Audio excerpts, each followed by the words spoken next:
नमस्कार दोस्तों, स्वागत है आप सभी लोगों का। चलिए, पिछली वीडियो में हम लोगों ने प्रगतिवाद और प्रयोगवाद के बारे में पढ़ लिया था। आज हम लोग एक नया टॉपिक शुरू करने वाले हैं। जैसा कि आप लोगों के सामने टॉपिक दिया गया है, हिंदी गद्य साहित्य, यानी हिंदी गद्य साहित्य के बारे में आज हम लोग पढ़ेंगे। हिंदी गद्य साहित्य का विकास कब से हुआ और हिंदी गद्य साहित्य में कौन कौन सी रचनाएं आती हैं और इसमें कौन कौन सी विधाएं आती हैं। जैसे हिंदी गद्य साहित्य की अगर विधा की बात की जाए तो इसमें कई सारी विधाएं आ जाती हैं। जैसे आपका हो गया उपन्यास, उपन्यास हो गया, कहानी हो गया, नाटक हो गया, एकांकी हो गया, यात्रावृत्त हो गया, रिपोर्टाज हो गया,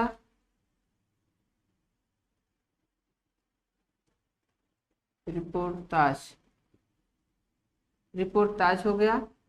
इसके बाद डायरी हो गया, संस्मरण हो गया, आत्मकथा इत्यादि चीजें आपकी आती हैं। आत्मकथा हो गया, पत्र लेखन हो गया, छोटी छोटी चीजें इसके बाद इत्यादि जो भी हो, यानी ये सब सभी चीजें आपके गद्य साहित्य के अंतर्गत आती हैं। तो इसमें से आपको पूरा नहीं पढ़ना है, कुछ चीजें पढ़ना हो। जैसे पत्र लेखन होगा तो वो भी किस में आएगा, इसी में आएगा। ठीक, अब देखिए ये इसका विकास कब हुआ, तो कहते हैं कि हिंदी गद्य साहित्य का विकास किस युग में हुआ, तो आधुनिक युग में हुआ। किस युग में हुआ, आधुनिक युग में हिंदी गद्य साहित्य का विकास हुआ। यानी ऐसे भी हम इसको पॉइंट देके लिख सकते हैं, महत्वपूर्ण बिंदु के रूप में हम इसको समझ सकते हैं। ठीक, कि गद्य साहित्य का विकास आधुनिक युग में हुआ। हिंदी गद्य साहित्य का विकास,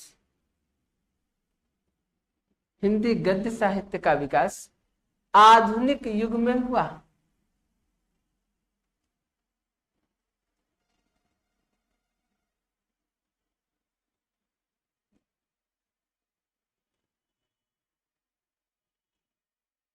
आधुनिक युग में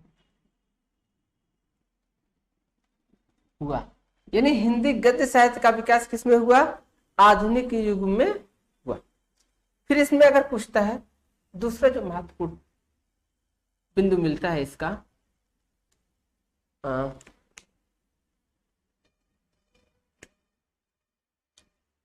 आचार्य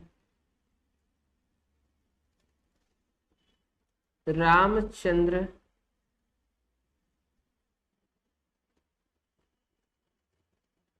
शुक्ल जी ने,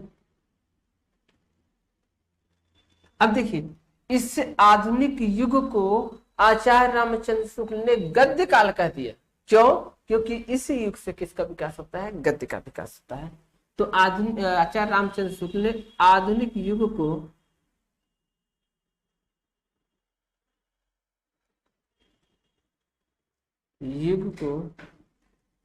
गद्य काल, क्या नाम दिया मित्र, गद्य काल। यानी आचार्य रामचंद्र शुक्ल ने आधुनिक युग को गद्य काल नाम दिया, यानी गद्य काल नाम दिया। अब एक चीज और पूछता है, जो गद्य काल हुआ तो गद्य काल में जो आपके कहानी आए, उपन्यास आए, रेखा चित्र आए, संस्मरण आए, इत्यादि चीजें आए। रेखा चित्र शायद इसमें लिखा नहीं गया है, देखिए बहुत सारी चीजें होती हैं। तो ये जो चीजें आई ना, तो इनके विकास में या इनको लाने में कुछ कवियों का स्तंभ के रूप में योगदान रहा होगा। तो वो स्तंभ के रूप में जो योगदान था वो 4 कवियों का महत्वपूर्ण योगदान था। कितने कवियों का योगदान था, तो 4 कवियों का महत्वपूर्ण योगदान था। यानी इसमें 4 कवियों का महत्वपूर्ण योगदान था। अगर आपसे पूछता है कितने कवियों का योगदान था, तो 4 महत्वपूर्ण कवियों का योगदान था। तो पहले आपके होते हैं लल्लू लाल,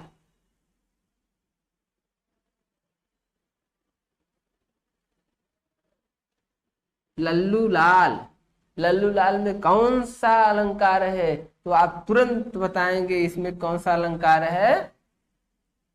हाँ,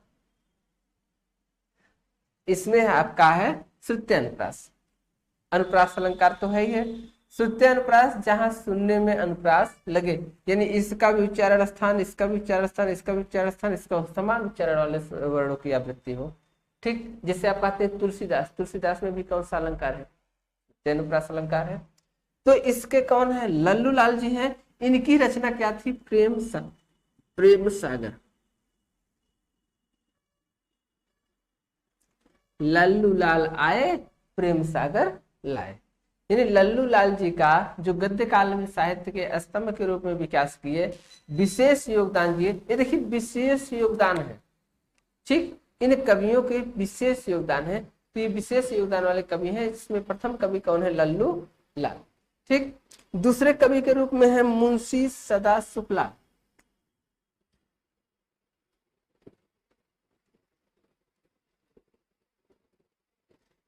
मुंशी सदा सुख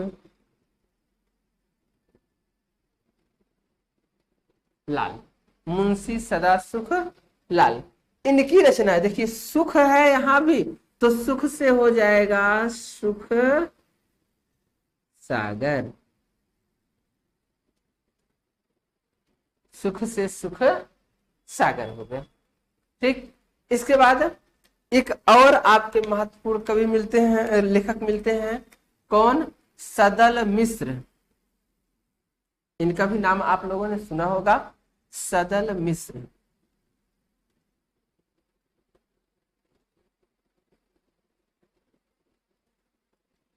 सदल मिश्र, इनकी जो रचना है वो है नचिकेतोपाख्यान।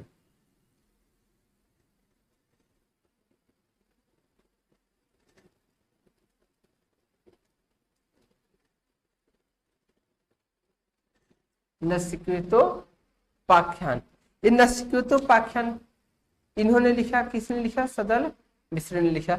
इसके बाद एक और रचनाकार आपको मिल जाते हैं जिसके बारे में आप लोग बहुत अच्छी तरह से जानते हैं और इनकी बहुत प्रसिद्ध कहानी है।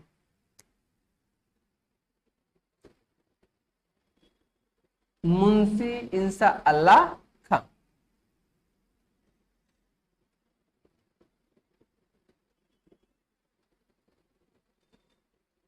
मुंशी इंसा, तालब से रहेगा ना, इंसा अल्लाह खां, मुंशी इंसा अल्लाह खां, इनकी रचना है। अब आप लोगों की जुबान पर तुरंत इनकी रचना का नाम आ गया होगा, रानी केतकी की कहानी। बहुत प्रसिद्ध कहानी रानी केतकी की। देखिए जो चीजें प्रारंभ में होंगी वो चीजें बेहद ही सराहनीय होंगी, ये आप समझ लीजिए। जैसे किसी का पहला प्यार ना, लोग सब कुछ भूल जाएंगे लेकिन पहले प्यार को नहीं बोलते। अब पहला प्यार माँ बाप का भी हो सकता है। ठीक, इसके बाद देखिए इतना ही नहीं, जैसे आप देखते हैं पहले जो फिल्म बनी थी शोले फिल्म, आज तक उसका रिकॉर्ड कोई फिल्म तोड़ पाए? नहीं तोड़ पाए। तो वैसे ये देखिए इनका जो रिकॉर्ड है, यानी इन्होंने जो स्तंभ खड़ा किया, इनके नकल पर जो चीजें आई उस चीजें आती रहेंगी, लेकिन इनका नाम अब जो है प्रथम में ही रहेगा। भले से ही इनसे अच्छी भी चीजें आ जाएं, लेकिन जब जो चीजें प्रथम हो गई वो प्रथम ही। ठीक, तो ये जो चार कवि आपको दिखे हैं, तो ये क्या है? आपके चारों का महत्वपूर्ण योगदान रहा है। इन चार कवियों का, सॉरी कवि कह रहे लेखक, इन चार लेखकों का, इन चार लेखकों का गद्य साहित्य के विकास में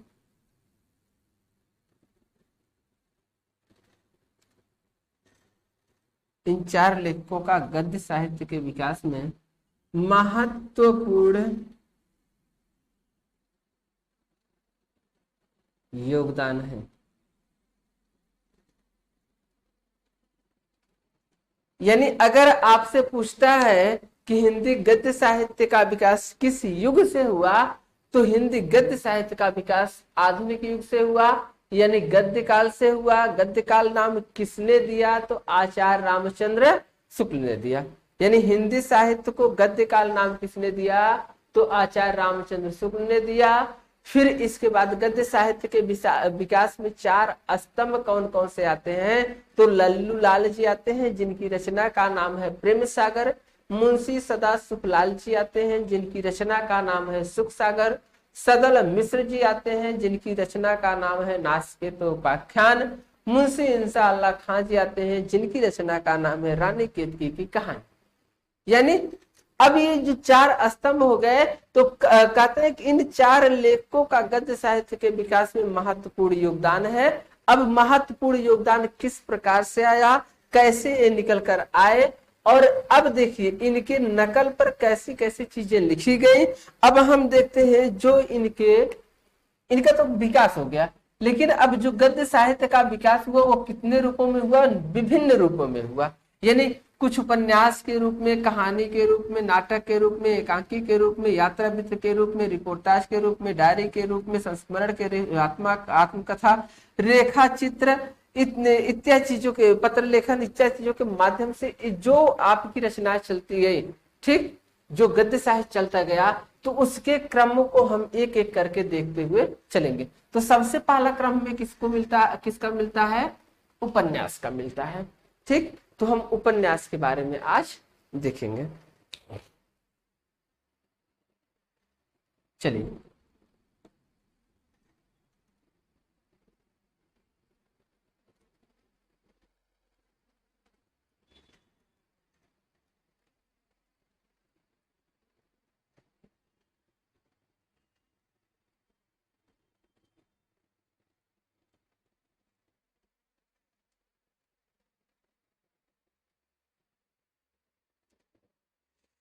चलिए, आते हैं उपन्यास।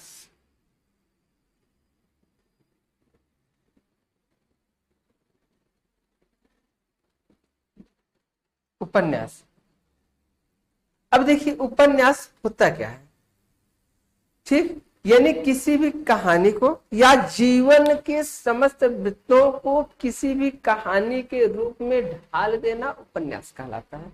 ठीक, अब देखिए इसका जो उपन्यास का जो महत्वपूर्ण, जो परीक्षा में पूछा जाने वाला तथ्य है, जो महत्वपूर्ण तथ्य मिलता है, वो ये होता है आपका, पहले बिंदु को हम देखते हैं। ठीक, हिंदी साहित्य का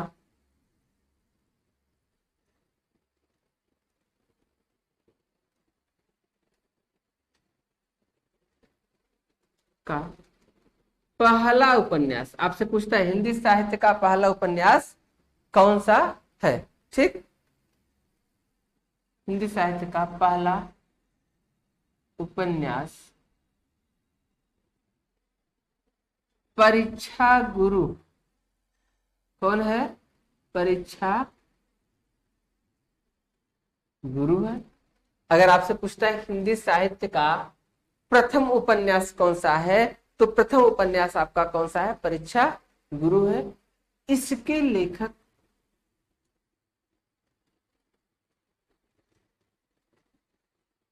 आपसे पूछ सकता है परीक्षा गुरु के लेखक, तो इसके लेखक लाला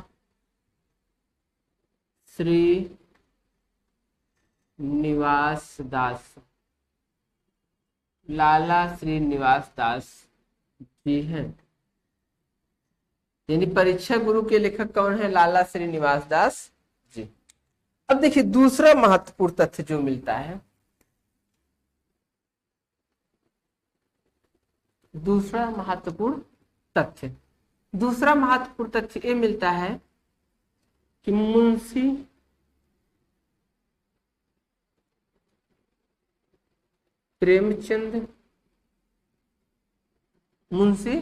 प्रेमचंद, जिसे आप नवाब राय के नाम से भी जानते हैं, और ये कहाँ के रहने वाले हैं? तो लमही बनारस के रहने वाले थे।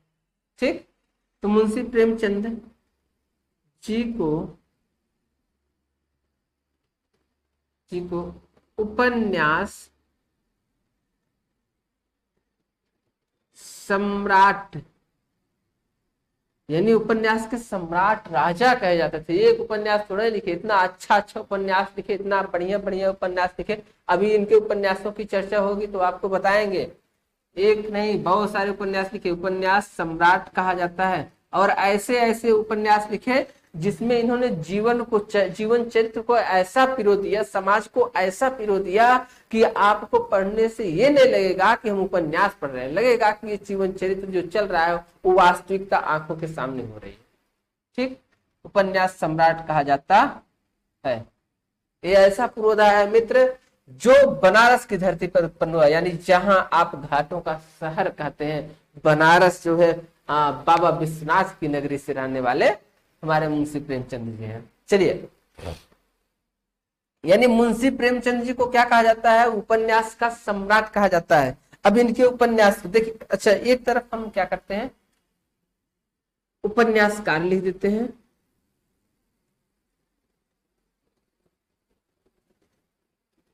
उपन्यासकार, और एक तरफ उपन्यास लिखते हैं, एक तरफ उपन्यासकार और एक तरफ उपन्यास लिखते हैं। ठीक, अब उपन्यासकार में सबसे पहले हम इन्हीं को लेते हैं, मुंशी प्रेमचंद जी को पहले हैं आपके, मुंशी प्रेमचंद।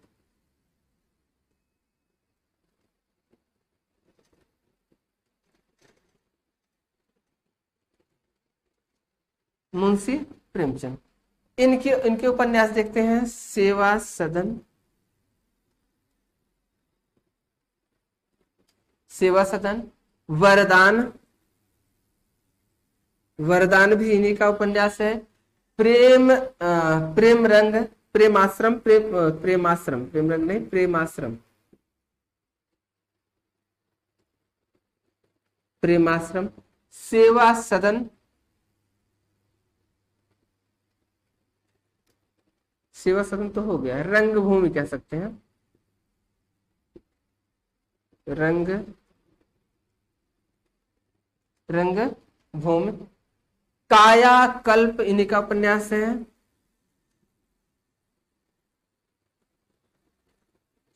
कायाकल्प, कायाकल्प किसका उपन्यास है, तो इन्हीं का उपन्यास है। इसके बाद आपको मिलता है निर्मला, निर्मला, गबन,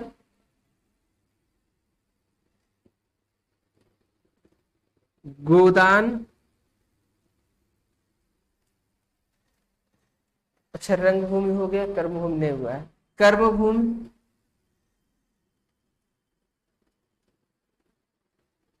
कर्म भूमि, अंतिम उपन्यास इनका है मंगलसूत्र।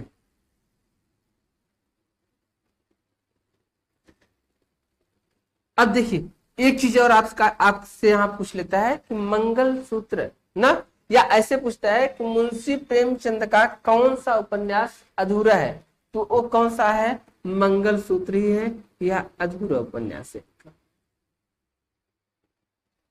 ठीक, अब देखिए इसमें से कई उपन्यास आप लोगों ने सेवा सदन पढ़ा होगा, वरदान पढ़ा होगा, आपने रंगभूमि पढ़ा होगा, कर्मभूमि पढ़ा होगा, कायाकल्प पढ़ा होगा, गबन पढ़ा होगा, गोदान पढ़ा होगा। गोदान इतना, गोदान बहुत ही प्रसिद्ध, इनका बहुत प्रसिद्ध उपन्यास रहा है गोदान ना, जिसमें एक गाय होती है ना, अंत जैसे एक परिवार, छोटा सा परिवार रहता है, गांव झूरी का परिवार रहता है, वो क्या करता है कि गोबर भी उसका पुत्र रहता है, धनिया उसकी माँ रहती है, ये सब क्या होते हैं, एक परिवार के सदस्य रहते हैं। इनका जो है जमींदार जो होता है वो क्या करता है, इनके ऊपर कर्ज लाते लाते चला जाता है। अंत में क्या करते हैं, एक ये लोग क्या करते हैं, एक गाय को लाते हैं और गाय को घर में खिलाते पिलाते हैं, और वो भी इनके रिश्तेदार की गाय होती है। अंत में क्या होता है, इनके जो बैल थे, बैल भी बिक जाते हैं, और इनके खेत जो थे, खेत भी ले लिए जाते हैं, तो इनके पास कुछ बचता नहीं है। इनका जो लड़का था गोबर, वो क्या करता है, वो जाता है एक शहर में जाता है और वो किसी के यहाँ नौकरी करने लगता है। बहुत बड़ी कहानी है, अब इतनी बड़ी कहानी को हम थोड़े में समेट रहे हैं तो जाहिर सी बात है बहुत छोटी हो जाएगी, यानी बहुत सारी चीजें आपकी छूट जाएंगी। व्यक्त करना बहुत मुश्किल होता है। छोटी चीजों को आप बड़ा कर सकते हैं, लेकिन बड़ी चीजों को आप छोटा करना वो मुश्किल होता है ना।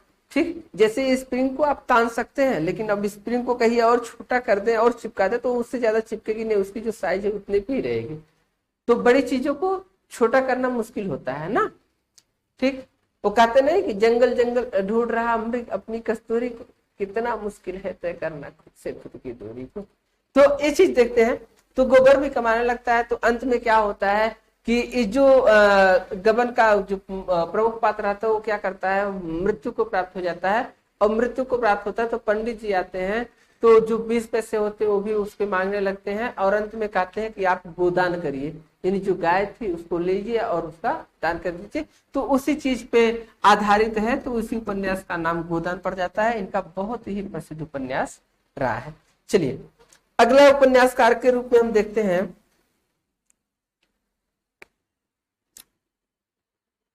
दूसरे उपन्यास के श्रद्धाराम।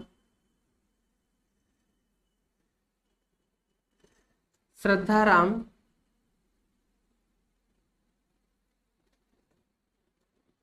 फुल्लौरी। श्रद्धाराम फुल्लौरी, इनका उपन्यास है भाग्यवती।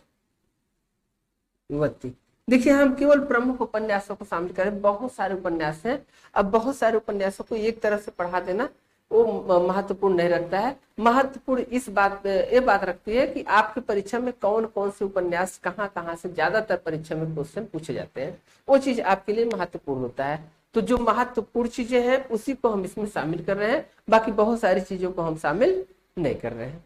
ठीक, इसके बाद अगले उपन्यासकार के रूप में देखते हैं बालकृष्ण भट्ट।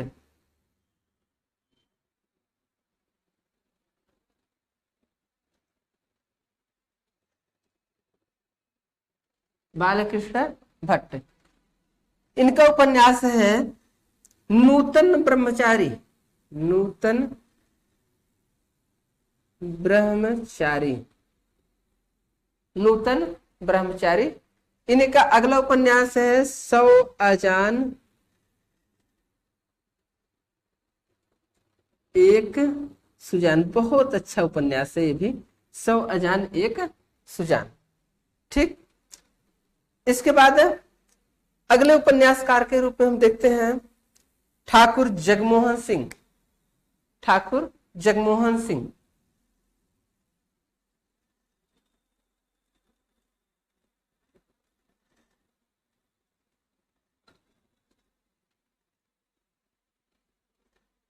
इनका उपन्यास है श्यामा स्वप्न।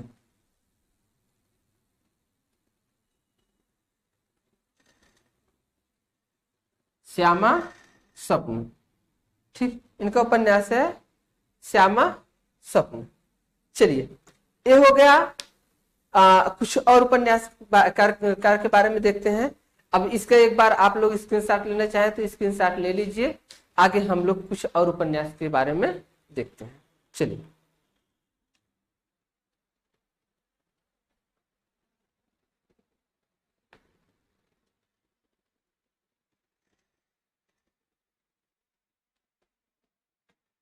देखिए, इसको तो रटना पड़ेगा आप लोगों को,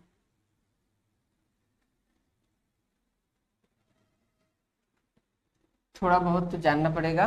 बाकी अब इतनी बड़ी बड़ी चीजों को 2-4 मिनट की वीडियो में समेटना तो आसान है नहीं। ठीक?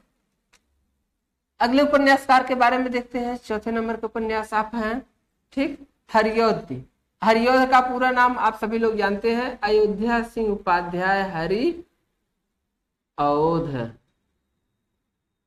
अयोध्या सिंह उपाध्याय हरिऔध। ठीक, इनका उपन्यास है देवबाला।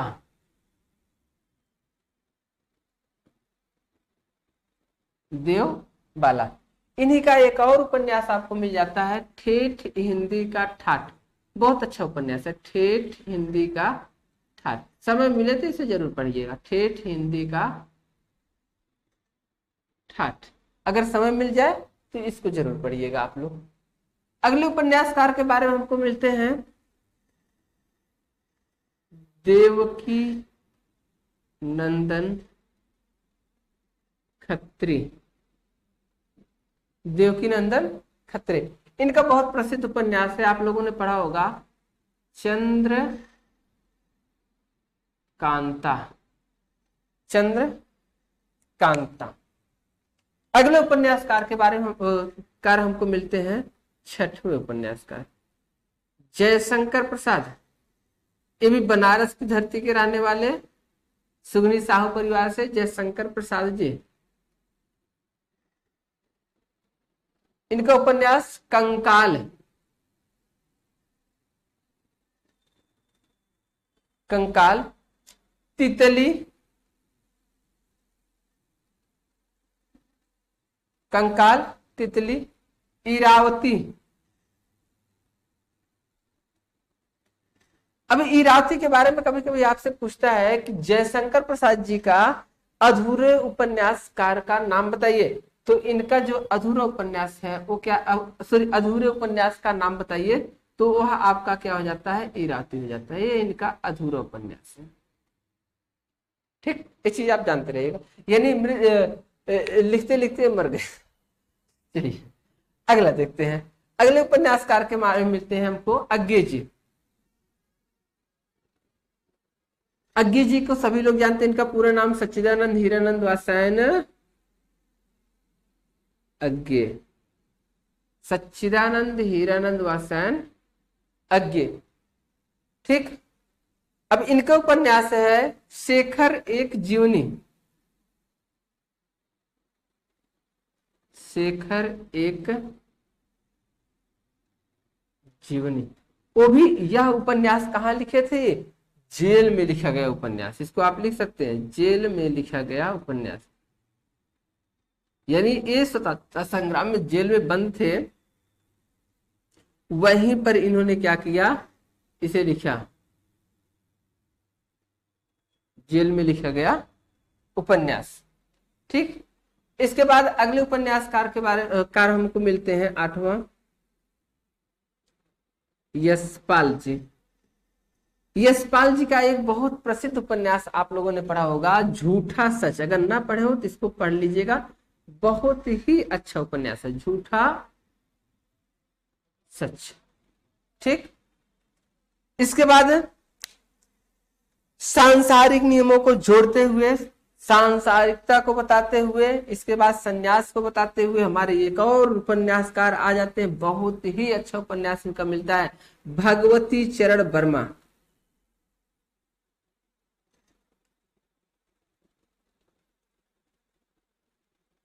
भगवती चरण वर्मा।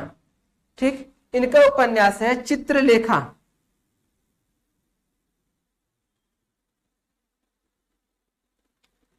चित्रलेखा। पतन। पतन भी इनका उपन्यास है। इसके बाद भूले बिसरे चित्र।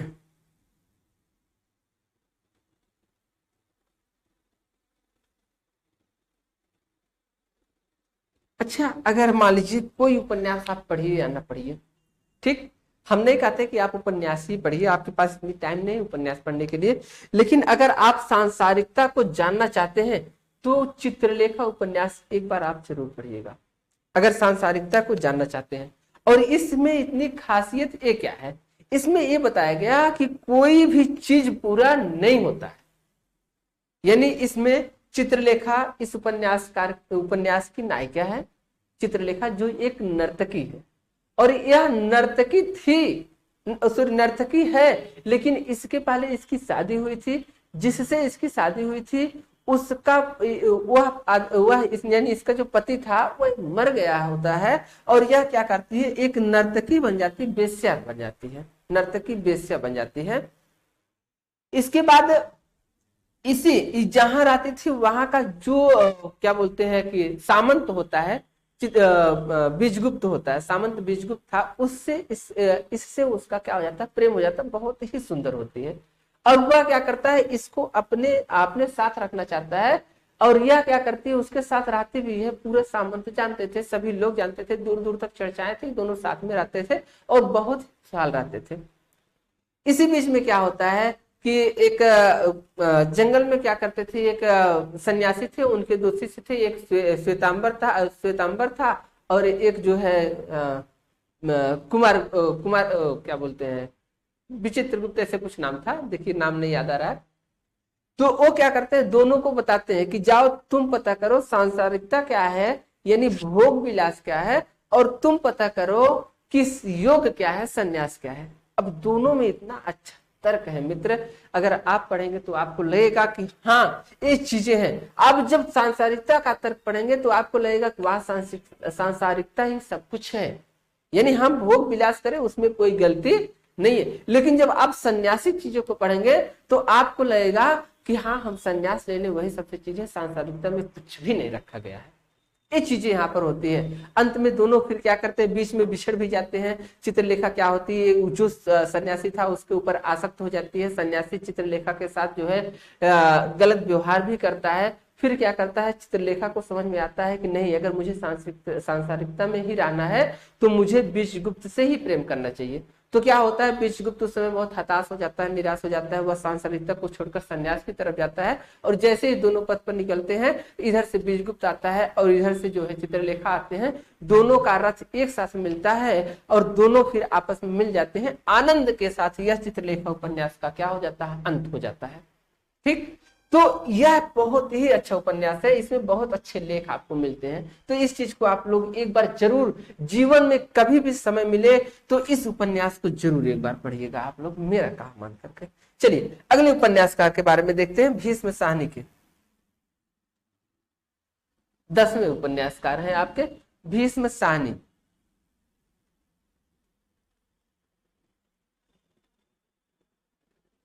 इनका उपन्यास है तमस। तमस, भीष्म साहनी तमस उपन्यास है। एक और उपन्यासकार मिलते हैं आपके गौरी दत्त।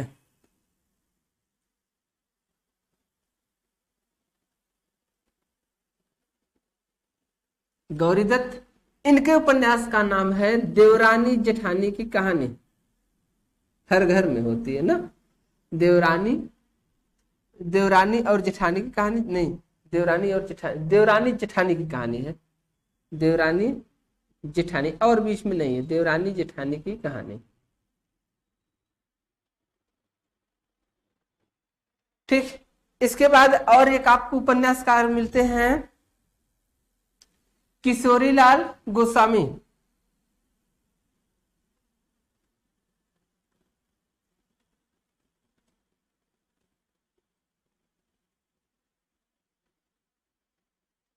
किशोरीलाल गोस्वामी ये मिलते हैं, और इनका उपन्यास जो होता है वह होता है लवंग लता। सभी लोगों को पसंद है ना लवंग लता।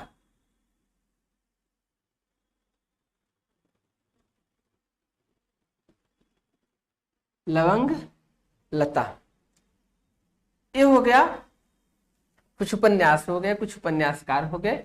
इच्छा चीजें अभी आपको बताएं, ये सब इंपॉर्टेंट चीजें हैं। अभी बहुत सारे उपन्यास पढ़े हुए हैं, बहुत सारे उपन्यासकार पढ़े हुए हैं, तो इन सबको ये वीडियो में समझ पाना उचित नहीं है। तो आज हम इतना ही करते हैं। एक बार फिर पुनः अगर आप दोहराना चाहें तो हमारे साथ दोहरा सकते हैं। अयोध्या सिंह उपाध्याय हरिऔध जी हैं, जिनका उपन्यास है देवबाला और ठेठ हिंदी का ठाठ। इसके बाद आपको मिलते हैं देवकी नंदन खत्री जी, इनका उपन्यास है चंद्रकांता। फिर आपको मिलते हैं जयशंकर प्रसाद जी, इनका उपन्यास है कंकाल, तितली और इरावती। पूछता है इरावती किसका अधूरा उपन्यास है, तो वो जयशंकर प्रसाद जी का अधूरा उपन्यास है। फिर अगले उपन्यासकार के कार मिलते हैं आपके सच्चिदानंद हीरानंद वात्स्यायन अज्ञे जी, इनका उपन्यास है शेखर एवं जीवनी, जो बहुत ही बार पूछा गया है और यह इन्होंने जेल में रहकर लिखी थी। यशपाल जी का उपन्यास से भी कई बार पूछा गया है, झूठा सच। भगवती चरण वर्मा का चित्रलेखा, पतन और भूले बिसरे चित्र। भूले बिसरे गीत की बात करेगा तो आप हरिवंश राय बच्चन में चले जाएंगे। ठीक, तो अब देखिए भीष्म साहनी, भीष्म साहनी की बात करेगा तो इनका उपन्यास है तमस। अगले उपन्यास है गौरी दत्त, गौरी दत्त जी का उपन्यास है देवरानी जेठानी की कहानी। फिर अगले उपन्यासकार मिल जाते हैं आपके किशोरीलाल गोस्वामी जी, किशोरीलाल गोस्वामी जी का उपन्यास लवंग लता। चलिए ये आज का वीडियो आपका था। वीडियो लेक्चर यहीं पर खत्म होता है। जहां कहीं भी आपको समस्या हो तो आप बताइए, अगले वीडियो में हम पूर्व मिलते हैं एक अच्छे से टॉपिक के साथ। चलिए सभी को बहुत बहुत धन्यवाद।